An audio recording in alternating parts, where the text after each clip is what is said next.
เกิดเหตุด่วนโจรปุ้นห้านคำอีกแล้วคดีเก่ายังจับบ่ได้มีคดีใหม่ป้นห้านคำในตอนสวยของมื้อนี้วันที่25อยู่ที่บ้านสีมุงคุณเมืองนั้นแขวงหลวงพระบางเสียหายหลายบาทเติบทักทายสบายดี FC ทุกท่านกันแล้วกันมาพบมาพ่อกันในคลิปนี้บ่คิดบ่ฝันว่าเรื่องราวเหล่านี้มันจะกลับคืนเข้ามาอยู่ในสังคมลาวเฮาอีกต่อไปค่อยก็คิดไว้ในอกในใจแล้วล่ะว่ามันต้องมีอีกแล้วอาจจะบ่แม่นโจรกลุ่มแก๊งเดียวกันเพราะมันเป็นแบบอย่างที่ดีเลยแหละป้นอยู่หั่นแรกเริ่มคือป้นอยู่ใส่ป้นอยู่ทางแขวงพงศาลีแขวงบ่อแก้วจับบ่ได้แล้วก็มาป้นอยู่ทางอยู่ใส่ตืมนครหลวงเวียงจันทน์ก่อจับบ่ได้ปลอมเป็นตำรวจมาป้นก่อจับบ่ได้ดังที่สุดคืออยู่สวรรณเขตปุ้นห้านคำอยู่ที่สวรรณเขตเป็นห้านคำซื้อดังครบ2 เดือนกว่าพอดีวันที่20ที่ผ่านมานี่ครบ2 เดือนกับ5 มื้อจับบ่ได้มันจึงมีคดีก่อขึ้นอีกใหม่ล่าสุดอยู่ที่แขวงหลวงพระบางซึ่งเป็นเมืองท่องเที่ยวอันดับ1ของประเทศลาวมีข้อมูลข่าวสารทุกเพจที่ตีข่าวและเพจที่น่าเชื่อถือนั่นก็คือเพจโทรโคงก็ออกมาเขียนข่าวเส้นเดียวกันท่านผู้ชม FC แฟนครับเนาะก็คือโจรเห็นบ่ล่ะหอบนี่ขอให้จับได้เด้อว่าซั่นเด้ในตอนเที่ยงมื้อนี้วันที่25กันยายน2025เกิดเหตุโจรเข้าปุ้นห้านคำเขตบ้านสีมุงคุณเมืองนานแขวงหลวงพระบางโจรมีอาวุธปืนสามารถลักคำได้หลายบาทข้อมูลเพิ่มเติมภายหลังตื้มว่าสันปัจจุบันเจ้าหน้าที่กำลังเล็งดำเนินนำจับตัวท่านผู้ชม FC แฟนคลับเมืองนานอยู่ใส่เดี๋ยวค่อยที่มาเว้าสู่เจ้าฟังเมืองนานเป็นเมืองใจกลางอยู่ระหว่างที่จะไปกาซีหลวงพระบางจะไปกาซีหลวงพระบางจะไปไสยบุรีถ้าหากว่าโจรจะหนีไปได้โจรสามารถหนีไปได้คือ4 ช่องทางหนึ่งลักแล้วแล่นข้ามขัวไปที่ไสยบุรีตัวเมืองนานห่างจากส้นขวาแม่น้ำคองซึ่งเป็นชายแดนไสยบุรีก็สิประมาณ10ปลาย20กว่าลักถ้าหากว่าห่างจากตัวเมืองไสยบุรีก็สิประมาณ40กว่าลักไปปลายท่านผู้ชมแต่เมืองนานห่างจากแขวงหลวงพระบางนะประมาณ60กว่ากิโลแล้วเมืองนั้นห่างจากเมืองกาซีกะซีลาวๆนี่แหละท่านผู้ชม FC แฟนคลับถ้าลักแล้วบ่แล่นเข้าหลวงพระบางก็จะเข้าไปหากาซีออกมาสู่พี่วังเวียงหรืออีกเส้นทางนึงลักแล้วก็แล่นเข้าหลวงพระบางหรือลักแล้วแล่นเข้าไสยบุรีหรือลักแล้วแล่นเรียบแม่น้ำคองขึ้นเมื่อตามเส้นทางเก่าก็ออกมาสู่เขตตาดกงซีแขวงหลวงพระบางคือเก่ามันมีทั้งหมดคือ 3-4 เส้นทางนี่ถ้ากรณีว่าเจ้าหน้าที่ตำรวจของพวกเขาเฮ็ดเวียกแบบมีมาตรฐานคือชาติอื่นเนาะเฮ็ดเวียกแบบที่ประสานงานกันได้หั่นน่ะเป็นระบบระเบียบคือจับได้ง่ายที่สุดเกิดการลักปุ๊บเจ้าของห้างโทรหาปั๊บแต่บ้านเฮามันบ่เป็นแนวนั้นล่ะติล่ะโทรหาเขาสิมาบ่หรือว่าค่าประชุมกันอยู่หรือว่าต้องให้เจ้าของห้างต้องแล่นขี่รถไปหาห้องการตำรวจอันนี้บ่ทราบเป็นอย่างจึงว่ามันเกิดการล่าช้าแนวนี้ท่านผู้ชม FC แฟนคลับถ้ากรณีคือต่างประเทศนะโทรปุ๊บสนโทรปุ๊บสนห้องการตำรวจน่ะกลุ่มน่ะสิโทรหาเลยทั่วเมืองเลยทั่วแขวงเลยอัดช่องทางที่มันออกไปเลยจับได้มันสิหนีไปไสเขามันบ่หนีเข้าไปนอนอยู่ป่าพุ่นหมู่แม่เดี๋ยวให้ทุกคนไปเบิ่งคลิปนี้วินาทีโจรปล้นห้านค่ำและหลังที่โจรปล้นห้านค่ำแล้วเนาะเจ้าหน้าที่เข้าไปกดสอบและไอ้น้องเขาเข้าไปถ่ายคลิปถึงความเสียหายไปเบิ่งคลิปนี้แล้วจึงมาพ้อกันในช่วงต่อไปชมพร้อมๆกันเลย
ใส่เอาปืนใส่เป้ามาปืนจี้เอาไปท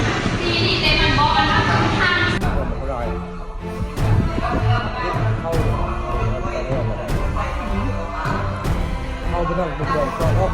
ไปทำพวกเอาไปทำอุ่นไปทำคุณพ่อไปทำบางอย่างเลยหมดแล้วมาทำ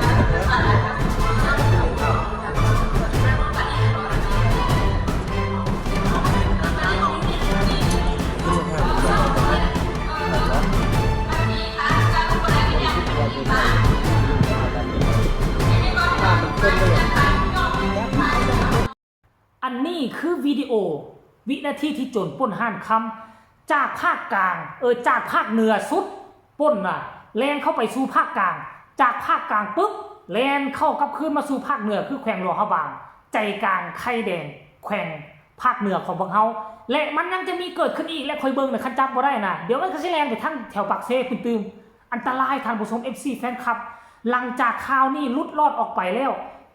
คนลาวเฮาจะคิดแนวใดต่อเหตุการณ์ปล้นห้านคำครั้งนี้เดี๋ยวจะไปอ่านความคิดความเห็นของคนลาวกันแล้วกันเนาะคอมเมนต์แรกบอกว่าบ่โทษไผเด้อโทษทางห้านคำเองประมาทโพสต์มาตรฐานมาตรการความปลอดภัยของห้านตัวเองบ่มีเลยติดตุยแต่กล้องวงจรปิดห้านและมันบ่สามารถป้องกันโจรได้เด้ออันกล้องวงจรปิดห้านนามีแต่บันทึกภาพเท่านั้นสำคัญต้องมีมาตรฐานมาตรการรักษาความปลอดภัยตัวเองอย่างเข้มงวดและแน่นหนากลัวแมนเห็นนี่นะผู้ต่อมาบอกว่าเฮ็ดเวียกแดกแต่เงิน2 ล้านกีบบ่มีไผจะเอาชีวิตไปเสี่ยงดอกหมายความว่าจังไหนท่านผู้ชมต่อมา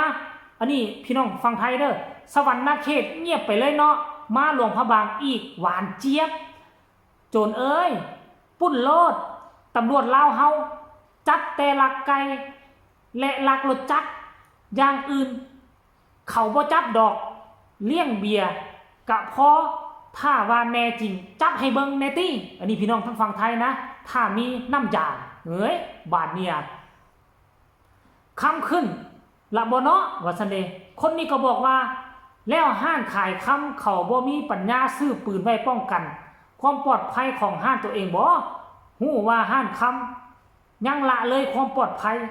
ผู้ต่อมาบอกว่าเจ้าหน้าที่ผู้ต่อมาตำรวจลาวบ่มีปัญญาจับเขางึดหลายขอให้จับได้ไวๆเด้อขอเป็นคอมเมนต์สุดท้ายก็แล้วกันเปิดเป็นภาพที่หดหูใจของนักลงทุนถ้าเจ้าหน้าที่บ่สามารถแก้ไขปัญหาจับคนผิดได้